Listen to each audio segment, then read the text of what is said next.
U.S. Secretary of State Marco Rubio says talks with Ukraine over a deal to end the Russia-Ukraine war were productive, but there's more work to be done.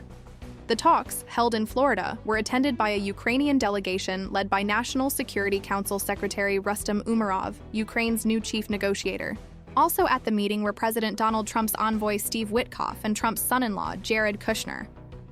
Witkoff is expected to travel to Moscow on Monday for talks with the Russian side, which Russia says will take place on Tuesday.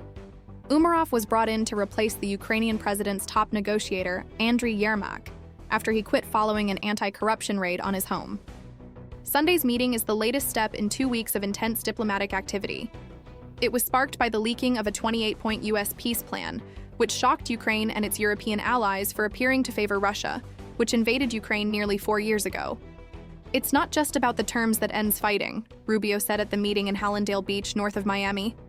It's about also the terms that set up Ukraine for long-term prosperity. I think we built on that today, but there's more work to be done. He also told the Ukrainian delegation that the aim of peace talks with Russia is to leave Ukraine sovereign, independent, and prosperous.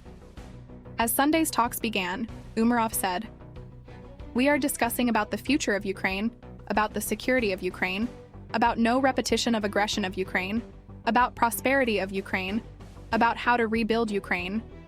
U.S. is hearing us," he said, speaking in English. U.S. is supporting us. U.S. is working beside us. He later described the talks as productive and successful, while Rubio said they had been very productive and useful. Speaking to reporters on Air Force One on Sunday, Trump said the talks were going along well, and there was a good chance of a deal being made to end the conflict. Trump said earlier he would send Witkoff and possibly also Kushner to Moscow this week to meet President Vladimir Putin to discuss the peace plan, which has been much revised. Witkoff was due to travel on Monday. The Kremlin later said that Witkoff would meet Russian President Vladimir Putin on Tuesday.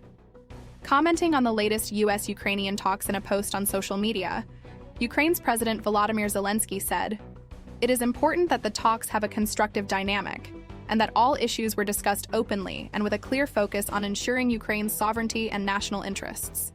He added he was grateful to the U.S. and Trump for their efforts to try and end the war. One crucial unresolved issue is the fate of Ukrainian territory that Russia has either annexed or controls. The talks in Florida were not easy, a source who is said to be close to the Ukrainian delegation told AFP news agency. But everyone is trying to be constructive and find a solution, the source added. Zelensky is due to visit Paris on Monday for talks with French President Emmanuel Macron. What do you think about the current peace process? Will it end in failure, or is this actually the start of something that could bring peace to Ukraine? Please comment below. Thanks for listening to Ukraine, the Dark and Light. Please like, subscribe, and share.